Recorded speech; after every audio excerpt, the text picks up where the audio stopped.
La conception d'un système, c'est ce qu'on appelle le travail du systémier. Acheter des composants. Les principaux sont les panneaux photovoltaïques, quasiment 50% de la valeur du système.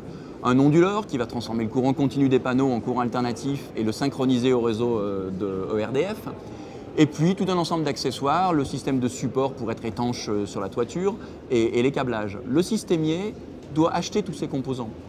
Et faire ses courses pour être systémier, ça va au-delà d'une liste de composants. C'est vérifier la compatibilité de tous ces composants entre eux, choisir les fournisseurs les plus sérieux, ils sont de plus en plus nombreux, et être systémier, c'est dire j'achète des composants, mais moi j'apporte une garantie sur le système complet. Je garantis que ce que j'ai assemblé durera 20 ans et fonctionnera de manière très fiable pendant 20 ans. On a effectivement un bureau de contrôle interne qui, visite toutes les usines des fabricants, et régulièrement, parce que même un fabricant que vous connaissez bien, on est dans un marché qui évolue tellement vite que souvent une nouvelle usine se construit tous les 2 ans.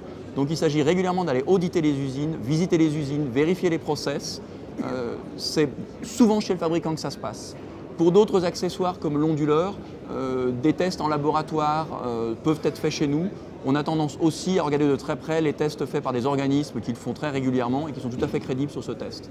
Ensuite, il y a le mariage des deux. Il faut des bons panneaux et des bons onduleurs. Et là, on a une expertise en interne, un bureau d'études qui a une vraie expérience pour vérifier qu'on soit sur un fonctionnement optimum des deux produits entre eux. On influence les cahiers des charges des fabricants.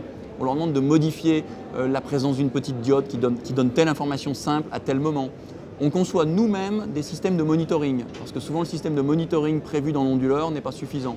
Donc on le conçoit et certains fabricants nous ont dit écoutez, on vous rachète votre technologie et on veut l'intégrer dans notre produit. Donc vous voyez, c'est sur du service, c'est au nœud de l'électronique qu'on intervient. Et puis un autre élément où nous intervenons, c'est le système de pose de panneaux solaires en toiture. Pourquoi? Le marché français est un petit marché au niveau mondial. Et là, ses spécificités, notamment la très bonne idée qui consiste à pousser des systèmes intégrés au bâti.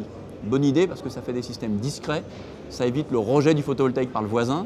Et bonne idée parce que c'est quand même intelligent de penser que demain, le panneau solaire sera un des moyens de fabrication du bâtiment, de construction du bâtiment. L'inconvénient majeur, c'est que si c'est mal fait, c'est une catastrophe pour le client. C'est-à-dire que ça exige d'avoir des poseurs qui ont un vrai savoir-faire en termes d'étanchéité. Et là, on est en train de mesurer en ce moment la conséquence négative, mais elle est temporaire. C'est que les gens qui se sont improvisés étancheurs en posant des panneaux photovoltaïques intégrés en toiture sans vraiment maîtriser le métier de l'étanchéité provoquent des insatisfactions qui créent du doute chez les assureurs en disant « Oula, le photovoltaïque, c'est du mauvais risque » et puis bien sûr chez les clients. Et on risque d'avoir pas mal de contre-références sur le sujet. Je pense que c'est une mauvaise passe et ça va rentrer dans l'ordre dès que les poseurs compétents auront pris le dessus et que les incompétents auront abandonné.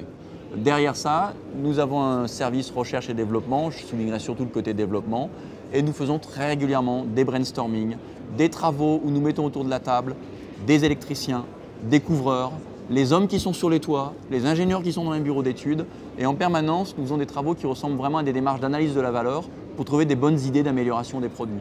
On sera souvent, comme je l'ai évoqué, sur le support, sur la manière de transmettre l'information, sur le service qui répond à l'attente du client, plus que sur l'apport de vraies trouvailles sur la production photovoltaïque.